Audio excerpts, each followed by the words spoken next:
And that's not to say you can't make trouble if you do it wrong, but it's important to have a place where you can do that. Right now, it's Facebook.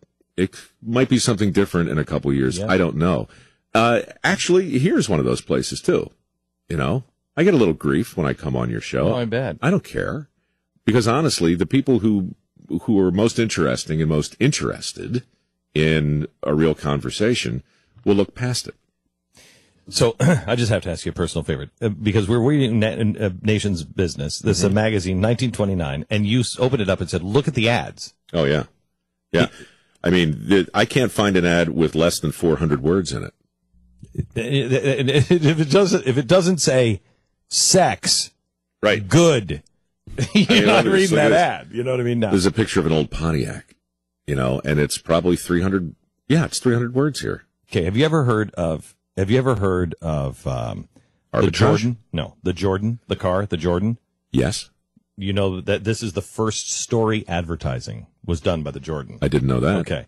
I'm going to give you an ad. I just would love to hear you read this. This is an ad from the 1920s, but for a new car called, it was the Jordan, I can't remember what it was, but and it's a true story. Let me tell you the story while you pre-read it. All right. True story. A guy he's building a car, and they mocked him for a while because after he wrote this, he started writing his own ads, and they said, the guy's not even a car builder. He's an ad guy who's building a car so he can write ads about him. Because this became so huge. This is still taught in ad schools as this is the best ad ever written. And it started because he was on a train and he was in Wyoming. And he looks up and he doesn't even know where he is. He looks up, he looks out the window, and here's this woman, this girl on this horse. And she is riding to beat the train, just riding to try to keep up with the train. Mm-hmm. And so he looks out the window and he's on the train, she's on the horse. And pretty soon she breaks off. And it was just kind of this exhilarating moment. And he looks up to the porter and he says, where are we? The porter says, someplace west of Laramie. He takes a pencil out and he writes this ad. This is the first story ad. Listen to this. Can we get a little music? I don't know. Would it be the end of the world to get a little music? All right, here it is. Somewhere west of Laramie, there's a bronco busting, steer roping girl who knows what I'm talking about. She can tell what a sassy pony, that's a cross between grease lightning and the place where it hits, can do with 1,100 pounds of steel and action when he's going high, wide, and handsome. Truth is, the Playboy was built for her, built for the lass whose face is brown with the sun when the day is done of revel and romp and race. She loves the cross of the wild and the tame. There's a savor of lynx about that car, of laughter and lilt and light, a hint of old loves, of saddle and quirt. It's a brawny thing, yet a graceful thing for the sweep of the avenue. Step into the Playboy when the hour grows dull with things gone dead and stale.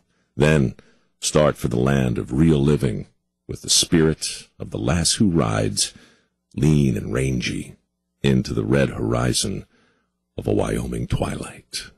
Is that amazing? Crap, I wish I'd written that. Is that amazing? It's really good. You wouldn't. There's words in there that's like armatra. What is that word? Quirt. Quirt. Somebody look up quirt. Anybody have an idea? Saddle and quirt. I don't even know what saddle is. Saddle and quirt. I mean, I know what a saddle is. What is saddle? Saddle and quirt. Saddle and quirt.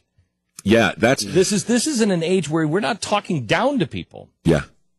Look, I was watching TV last night and counting do this sometime when you watch any show in prime time.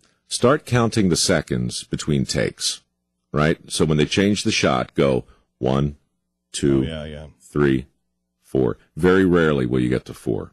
Usually you'll get to 2. You're just watching the way it's cut.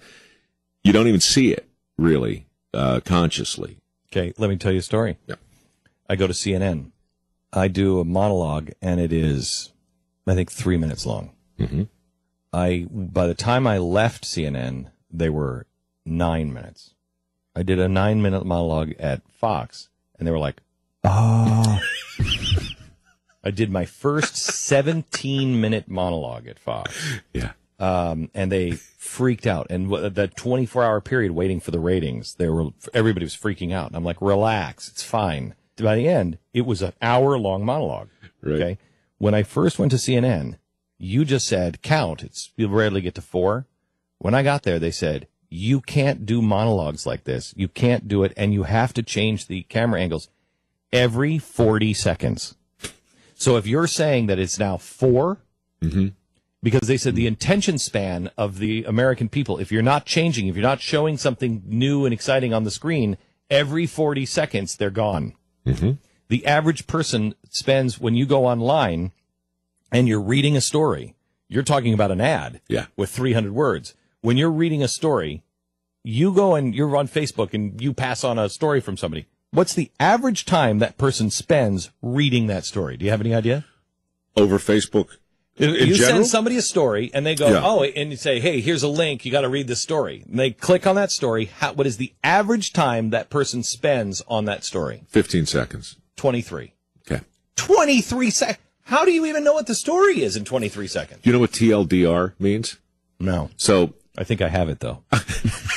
A little penicillin, clear it right up. People said I was nuts on Facebook. My average post is about 400 words. I routinely write 1,500, sometimes 3,000, right?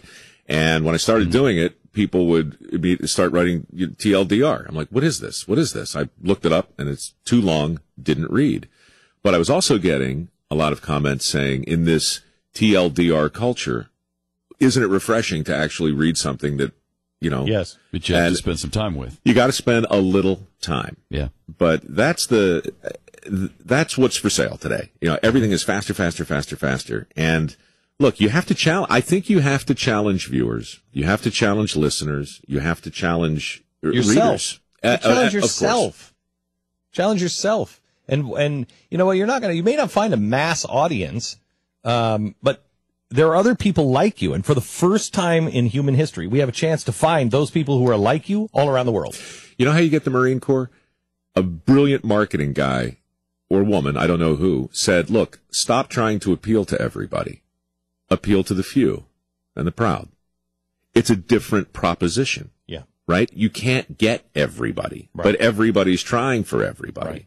You're shooting with a shotgun. You ought to have a rifle, and you're hitting a lot, but you're not. And then you have anything. the opposite. Okay, we have to take a quick break. But then you have the opposite of the American Express Black Card, which said, hey, we don't want everybody. But that wasn't really meaningful. That wasn't anything. That was just totally status. That's right. That's elitist. We have Mike Rowe, ProfoundlyDisconnected.com, new TV show on CNN. Somebody's got to do it. Starts October 8th. Good friend of the program. He'll be on tonight at 5 o'clock. I think we have a poetry corner happening. I believe we do. Tonight. I believe we have a poetry corner happening tonight. You don't want to miss it. 5 o'clock, only on the Blaze TV.